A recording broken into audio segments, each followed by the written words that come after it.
Welcome to the Real News Network. I'm Paul Jay in Washington.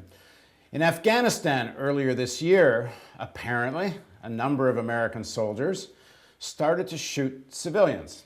Some say for sport, or for some other kind of reason that didn't have to do with any normal kind of fighting. Several of them have been charged now with murder and other crimes. And now joining us from Portland, Oregon, where he's covering this story, is Hal Burton. Hal writes for the Seattle Times for the past 10 years. He's covered military operations. He's reported from Iraq and the Kandahar province of Afghanistan.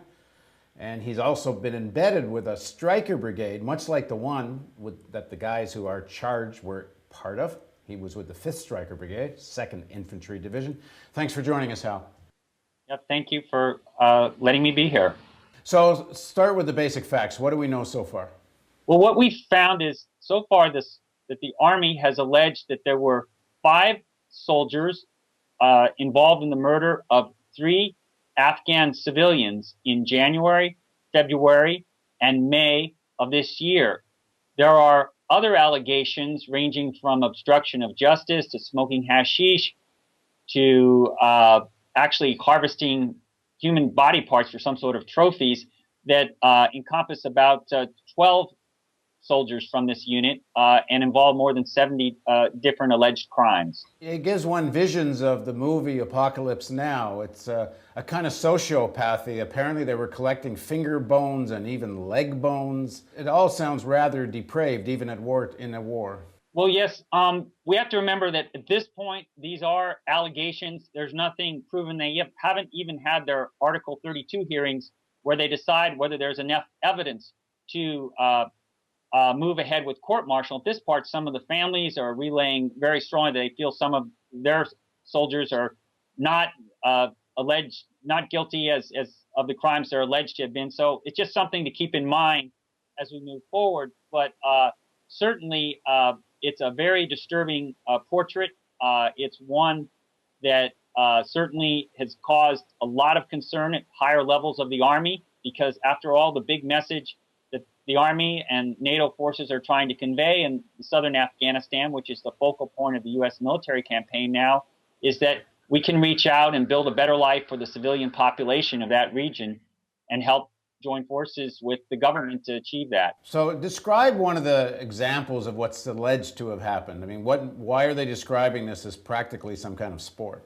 Well, basically, the allegations are that back in the fall, Staff Sergeant Calvin Gibbs arrived to take over from another injured soldier in this unit, and he allegedly started talking, almost boasting about some of the things that he was able to do in Iraq, apparently possible violations of military rules of engagement, possible crimes, and that he talked about what could happen in Afghanistan.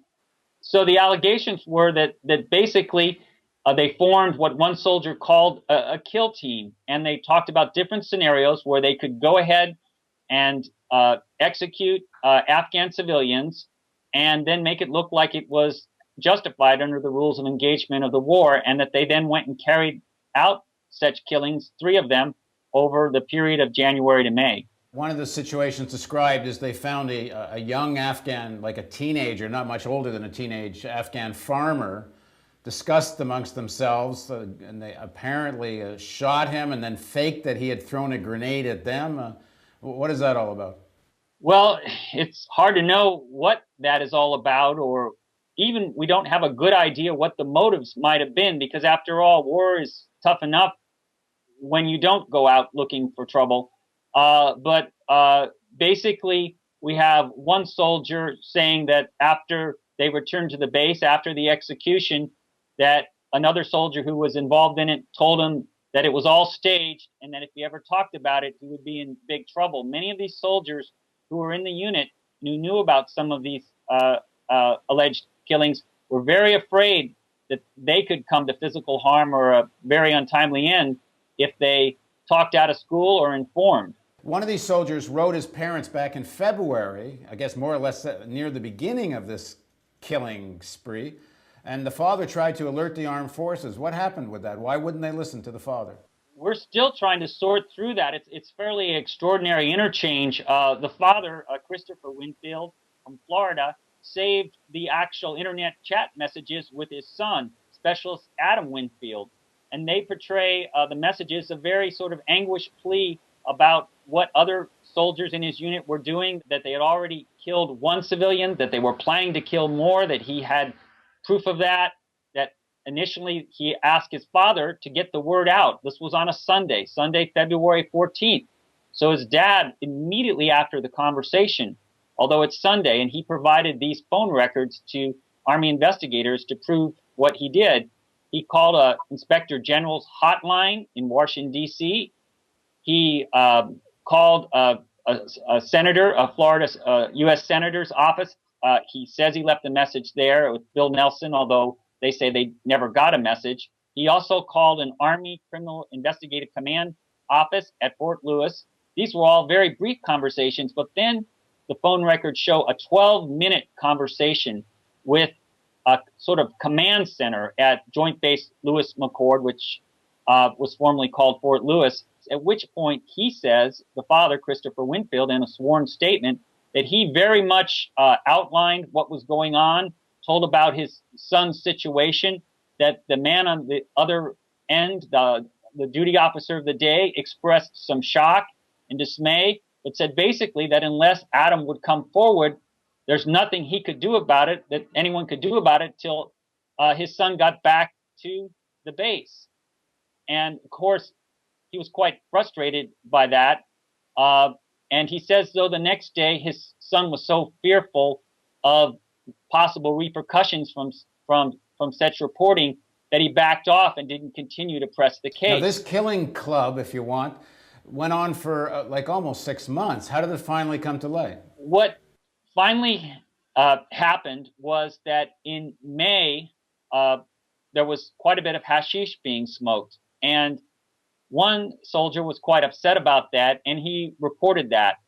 And he was beaten quite severely, the allegations are, by another group of soldiers for being an informant.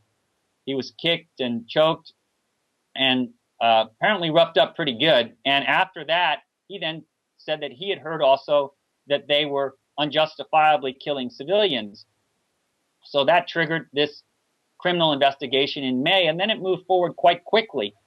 But one of the key people who's been charged with the crime and also has been a key source of information is a specialist, Jeremy Morlock from Wasilla, Alaska. And he had 4 traumatic brain injuries. He was in the process of being medically evacuated, and his attorney says was under the influence of some pretty serious prescription drugs at the time he was interrogated and questioned, and made a lot of these comments. His testimony, although I haven't had access to his statements, appears to be kind of all over the map at times and quite contradictory. And his attorney says that he'll attempt to get it stricken and not be able to be submitted into the court. So there will be some discussion about how much of this information is accurate and how much isn't. But he's not the only one alleging that there was these murders. Okay, in the next segment of our interview, let's talk a little bit about what it means to have an army that apparently many of whom are not only smoking hashish and other things, but many are on prescription drugs. We hear a tremendous amount of use of anti-anxiety drugs and such throughout the army in Afghanistan. Then also the whole question of what happens in boot camp, where training involves being prepared to kill civilians. And does that play a role in this kind of alleged sociopathy?